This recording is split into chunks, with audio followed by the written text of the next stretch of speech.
जब नरेंद्र मोदी जी सदन में खड़े होकर ये बोलते हैं रेणुका चौधरी को कि वो सुपर खाए, तो आप एक बात बताइए, उन पे कोई कार्रवाई नहीं होती है। शहीद हेमंत करकरे का अपमान करने वाली साध्वी प्रज्ञा ठाकुर पे कोई कार्रवाई नहीं होती है। और भी तमाम लोग हैं जो असेंबली में बैठ के और वीडियो देखते हैं, उन पे कोई कार्रवाई नहीं होती है। अनुराग ठाकुर पे कोई कार्रवाई नहीं होती है। तो ये बीजेपी के नेताओं के ऊपर ना कोई सीबीआई, ना कोई ईडी, ना इनकम टैक्स, ना कोई आईडी, ना कोई आईबी, जबकि इनकी पार्टी के नेता एक से बढ़कर एक चोर और डकैत है, इनके ऊपर कोई कार्रवाई नहीं हो रही है। आप एक बात मुझे बताइए क्यों?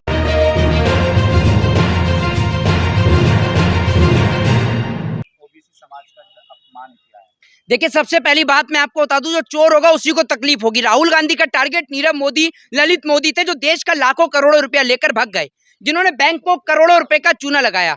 राहुल गांधी के टारगेट पे नीरव मोदी और ललित मोदी थे। लेकिन जो डिफॉर्मेशन का जो केस हुआ, उसमें यह कहा गया कि राहुल गांधी ने जो है वो ओबीसी समाज का अपमान किया है, जबकि राहुल गांधी खुद एक विपक्ष के नेता हैं और राहुल गांधी को, राहुल गांधी की पार्टी को एससी, एसटी, ओबीसी, माइनॉरिटी और सभी लोगों के वोट की जरूरत होती है। तो कोई भी पॉलिटिकल लीडर किसी का अपमान कर ही नहीं सकता है। दूसरी सबसे बड़ी बात कि जब नरेंद्र मोदी जी सदन में खड़े होकर ये बोलते हैं रेणुका चौधरी को कि वो सुपर खाए, तो आप एक बात बताइए, उन पे कोई कार्रवाई नहीं होती है। शहीद हेमंत करकरे का अपमान करने वाली साध्वी प्रज्ञा ठाकुर पे कोई कार्रवाई नहीं होती है। और भी तमाम लोग हैं जो असेंबली में बैठ के और वीडियो देखते हैं, उन पे कोई कार्रवाई नहीं होती है। अनुराग ठाकुर पे कोई कार्रवाई नहीं होती है। तो आखिर इन लोगों पे कार्रवाई क्यों नहीं होती है? इसके पीछे का रीजन क्या है? मोदी का अपमान, देश का अपमान। कैसे भाई मोदी का अपमान, देश का अपमान? एक बात आप मुझे बताइए, आप डेमोक्रेसी में रहते हैं, कोई हिटलर शाही में नहीं रहते हैं। डेमोक्रेसी के अंदर प्रधानमंत्री से सवाल पूछना लोगों का एक फंडामेंटल राइट है। और मोदी का अपमान, देश का अपमान कैसे हो सकता है भाई? एक बात आप मुझे बताइए, आप हर किसी की कंपैरिजन देश से कर देते हैं।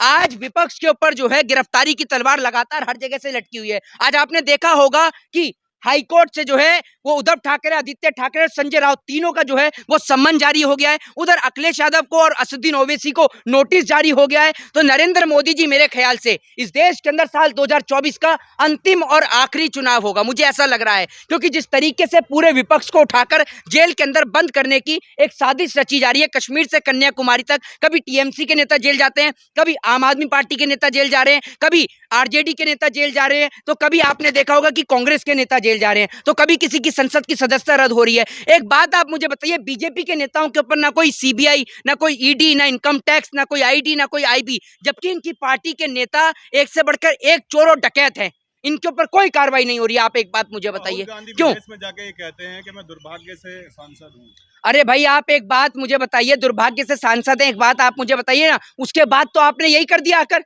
आपने तो उनको संसद से हटा ही दिया। दूसरी बात यह कि राहुल गांधी का कहने का अर्थ और तात्पर्य यह था कि दुर्भाग्य से सांसद से जो उन्होंने कहा, उसका मतलब यह है कि जब उनको बोलने की आजादी नहीं दी जा रही है, जब विपक्ष के नेता को लगातार आए दिन उनके ऊपर कोई ना कोई आरोप लगा दिए जाते हैं, भारत जोड़ो यात्रा निकालें तो उसको कह दिया जाता है कि कोरोना आप फैला रहे हैं, उसका नोटिस जारी कर दिया जाता है। भारत जोड़ो यात्रा में किसी महिला से मिलने तो आप आपत्ति जारी कर देते हैं।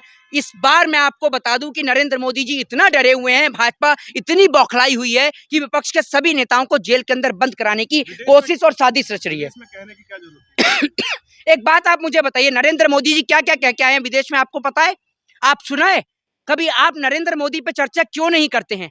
स्मृति ईरानी, जो आज स्मृति ईरानी बोलती हैं कि भैया राहुल गांधी माफी मांग ले, एक बात आप मुझे बताइए, माफी मांगने के काम तो मैडम आपके हैं।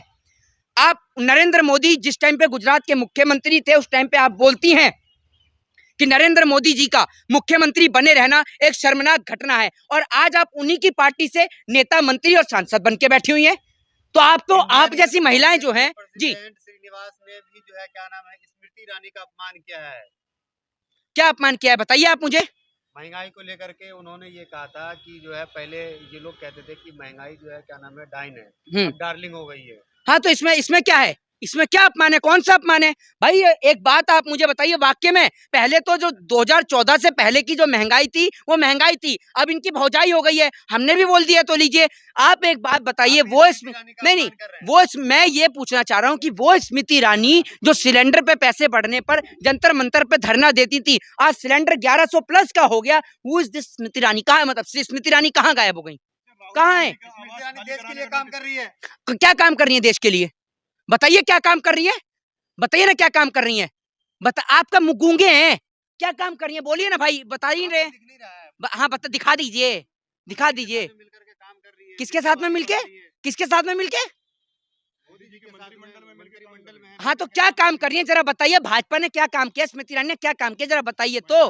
भाई साहब ये अपनी बेटी, इनकी बेटी के ऊपर आप सवाल खड़े करिए तो लोगों के ऊपर ये केस करती हैं, खड़े होकर सदन में चिल्लाती हैं, और जब देश के अंदर बहन बेटियों के साथ रेप होता है, बलात्कार होता है, रातों रात सबको जलाया जाता है, स्मृति ईरानी के मुंह से आवाज नहीं निकलती है। ये स्मृति ईरानी बताएंगी देश के लोगों को, जो नरेंद्र मोदी को कहती थी कि इनको मुख्यमंत्री पे बने रहना एक शर्मनाक घटना है, आज उनकी पार्टी से नेता और सांसद बन के बैठी है। ये स्मृति ईरानी लोगों को राष्ट्रवाद का पाठ पढ़ाएंगी हैं। राहुल गांधी जी का जो आवास है उसको खाली कराने की बात हो रही राहुल गांधी का आवास खाली हो गया तो क्या हुआ, राहुल गांधी के लिए पूरे देश की जगह आप राहुल गांधी का आवास खाली करवाइए, चाहे अखिलेश यादव का कराइए, चाहे ममता बनर्जी का कराइए। सुन लीजिए, अरे सुन लीजिए, सुन लीजिए, जाएंगे विदेश रहने के लिए, क्यों जाएंगे, बंगला खाली करवाया जाएगा। सुन लीजिए आप और आप सुन लीजिए, मेरी बात सुन लीजिए, आप और आपके पिताजी एक बार को वहां विदेश जा सकते हैं, राहुल गांधी क्यों जाएंगे देश छोड़कर, जिसके पिताजी ने हैं, आपके पिताजी हैं नहीं, मैंने कहा आप और आपके, हाँ बिल्कुल आप और आपके पिताजी जा सकते हैं, मैंने क्या गलत कहा है। ये इनके मानसिक संतुलन खराब है, इस पत्रकार का डेली हिंद जाहिद इसका नाम है, सुनिए इसका मानसिक संतुलन खराब है। ये कह रहा है कि मैंने ये बोला कि आप और आपके पिताजी एक बार को विदेश जा सकते हैं लेकिन राहुल गांधी नहीं जा सकता, बिल्कुल नहीं जा सकता। जिसके पिताजी ने अपना सर्वोच्च न्यौछावर कर दिया, जिसकी दादी ने अपना सर्वोच्च न्यौछावर कर दिया, वो देश को छोड़कर जाएंगे हैं। जिस स्कूल से पढ़कर आपने पत्रकारिता करी है ना, जरा पूछिएगा वो स्कूल कौन बना के गया था, नरेंद्र मोदी बना के गए थे क्या? नरेंद्र मोदी ने टॉयलेट बनाया है, अपने बच्चे को शौचालय में पढ़ाइए, और अगर दम है तो नरेंद्र मोदी के बनाए हुए स्कूल में अपने बच्चों को पढ़ाकर दिखाओ, मैं मान जाऊंगा। और नेहरू जी की बात करते हैं ना, बैंकों का राष्ट्रीयकरण किसने किया, एम्स किसने बनाए, अस्पताल किसने बनाया, इसरो किसने बनाया, और आप लोग आज जिन पर सवाल खड़े कर रहे हैं, आपका तो जमीर बिकाऊ है, किसी कार्यालय में पड़ा हुआ है, पता नहीं कितने पैसों में अपना सौदा करके है। सभी के लिए सुन लीजिए, सभी पत्रकार के लिए नहीं कह रहा हूं मैं ये बात, ये जैसा जो ये जो दलाल पत्रकार जो यहाँ खड़े हैं ना, इनका ये जो कह रहे हैं, ये अपनी टीआरपी के लिए लोगों को उकसाते हैं, जगह जगह इनका जाके यही काम है, ठीक है ना। मोदी का अपमान देश का अपमान बता रहे हैं, कैसे हो गया मोदी का अपमान देश का अपमान? देश के प्रधानमंत्री हैं, जी संवैधानिक पद पे बैठे हुए हैं। भाई एक बात आप मुझे बताइए, सावरकर, एक बात आप मुझे बताइए, सावरकर को आप देशभक्त मानते हैं बताइए ना, अरे भौंकिए मुंह से बोलिए। पूरा देश मानता है, कांग्रेस भी मानती है। तुम क्या कर रहे हो, क्या कर रहे हो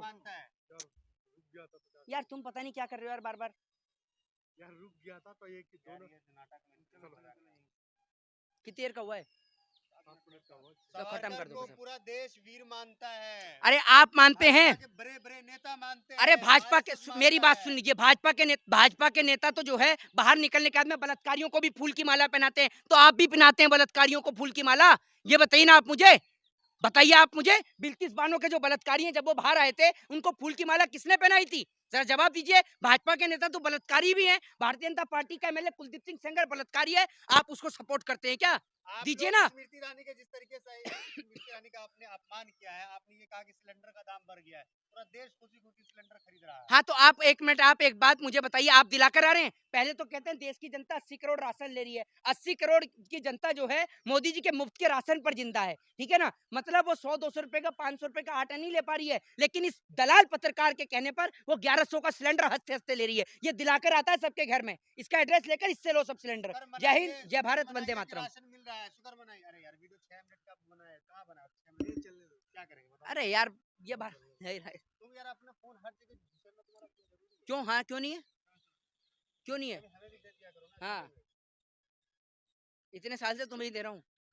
ट्राइपॉड रखो छोटा वाला, अच्छा पकड़ा दो फोन, छोटा वाला ये वाला ट्राइपॉड होगा ना तो क्या कर रहे हो तुम यार, क्या हो गया तुम्हारे इसमें? वो कॉल आ गया तो कॉल काटते हैं। तो कॉल तुम फ्लाइट मोड पे लगा के क्यों नहीं करते हो रिकॉर्ड? और इसमें उंगली तो रख लिया, रिकॉर्ड कहाँ से होगा फिर? वो मेरे पास दिखता रहता है।